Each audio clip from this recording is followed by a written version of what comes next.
আচ্ছা আব্দুল করিম কোন আব্বা চলো আমরা এই কোরআনে পড়ছি ইসমাইল নবীর সুন্নাত পালন করি, চলো কোন দাওয়াত দেন। আর কোন তুমি কি রাজি আছো? পিছনে পচা দিয়া পড়াইবো খেতাপুরি সুন্নতের আগে প্রাণ বাঁচালই কেন কইব? কারণ উনার দেহ এবং মন সমর্পিত নয় তার মাসুকের প্রতি, তাই উল্টা দৌড় দিব। কিন্তু ইসমাইল নবী উল্টা দৌড় দেয় নাই। কেন দৌড় দেয় নাই? কারণ স্ট্যান্ড বাই, উনিও প্রফেট, উনিও চৈতন্য জাগ্রত আত্মশুদ্ধির চরম উন্নত শিখরে তিনি অবগাহন করেন। তাই উনি স্বেচ্ছায় তাকায় দেখলেন ইহা আল্লাহর মর্জি, মানে আমার বাপের মর্জি, যাতে আমি তার কথা মতো চলি। এই ইচ্ছার বিসর্জনের নাম কোরবানি। এই ইচ্ছার বিসর্জন যেদিন হয়েছে আর যখন উনিও মায়া ত্যাগ করেছেন তখন কোরবানি কবুল হয়ে গেছে। আর ওই কোরবানি দুম্বায় সীমাবদ্ধ না, দুম্বায় সীমাবদ্ধ থাকতো দুম্বাই হয়ে যেত ইব্রাহিম খলিলুল্লাহ। আমরা ওই চেইন অফ কমান্ড, ওই একটা আদর্শ, ওই একটা চেইনকে সামান্য একটু মনে রাখার জন্য, সামান্য একটু স্মরণ করার জন্য আমরা এই আধুনিক যুগে একটু সিস্টেম অবলম্বন করি, একটা সিস্টেম অবলম্বন করি। কিন্তু বাবা বেদম মার্শাল জাহাঙ্গীর আরেকটি কথা বলেছেন, ধ্যানের ঘরে, সাধনার ঘরে যখন একজন আশেক চাতক পাখির মতো তৃষ্ণার্ত এক ফোঁটা জলের জন্য তার পাচ্ছে, ক্রন্দনরত, আমার জীবন যৌবন সব আমি তোমার ভালোবাসা, আমি তোমাকে পাবো বলেও না, তোমাকে খানিক দেখবো বলে, আরে পাবো বলেও না, খানিক দেখবো বলে আমি আমার প্রাণ জোড়াবো, আমার হৃদয়ে তোমাকে এক ঝলক দেখার জন্য উৎসাহগ্রত, তুমি আমার হও বা না হও, দেখা তো দিয়া পারো। এরকম চরম কাতরতা এবং এক বিন্দু পানির জন্য যখন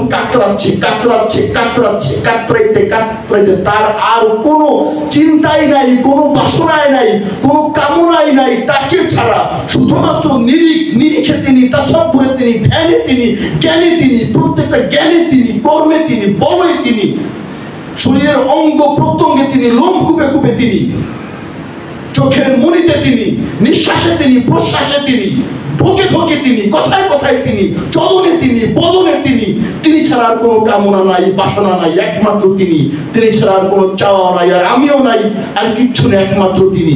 এই পথে যখন এতটাই কাতর, যদি একটু মুর্শিদ বা রাসূলের দয়া হয় তখনই কাটে কইরা গলাটা কাইটা লায়,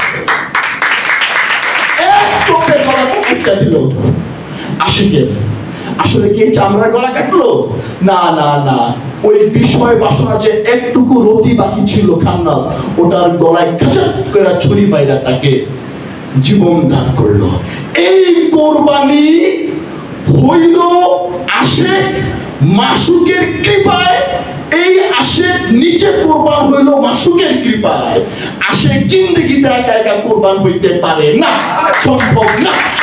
ওই তার যে বাসনা তৃপ্তি হাহাকার দেখে ওই মাসুক তার গলাটায় একটা খাচাং করে পোজ দিয়ে খান্নাসে সরাইয়া তার ফ্রেশ করে নিজের মধ্যে নিয়ে চলে আসে। এই কোরবান হয় আশেক, তাও আবার নিজের ইচ্ছায় না, মাসুকের দয়ায়। এটা হচ্ছে হাকিকি কোরবানি। এই হাকিকি কোরবানি হয়েছিল বাবা সারমাস, বাবা মনসুর হাল্লাজ। এখন হেরা কি আল্লাহর কাছে কোরবানি হয়েছিল? না, মনসুর হাল্লাজ কোরবানি হয়েছিল জুনায়েদ বাগদাদির কাছে, তার পীরের কাছে। প্রত্যেকটা আশেক কোরবান হয়েছেন তার মুর্শিদের কাছে, তার রাসূলের কাছে। এখন মুসা কালিমুল্লাহ বলতেছেন, মুসা কালিমুল্লাহ তার উম্মতদেরকে বলতেছেন, একটি হলুদ গাভীকে জবেহ করো, একটি হলুদ গাভীকে জবেহ করো, যে জীবনে হাল চাষ করে নাই, জুয়ান হাল চাষ করে নাই, এমন গাভীকে জবেহ করো।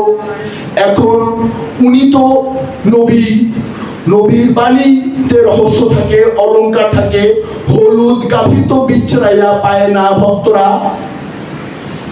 রূপক হলুদ কেন? ভরা যৌবনের উচ্ছলতাকে বলা হচ্ছে হলুদ গাভী। আর গাভী কেন? গাভী কেন, গরু না কেন?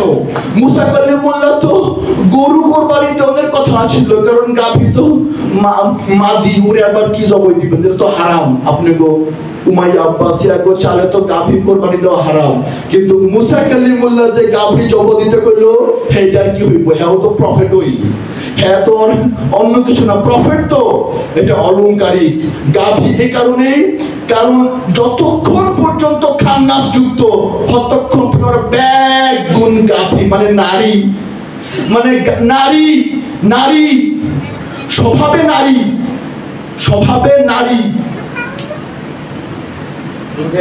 পুরুষোত্তম নয়। পুরুষোত্তম হবার জন্য আমাদের এই নেগেটিভিটি, অথর্বতা, অলসতা, তরুষতা, কামনা, বাসনা, হিংসা, অহমিকা, এইগুলি সব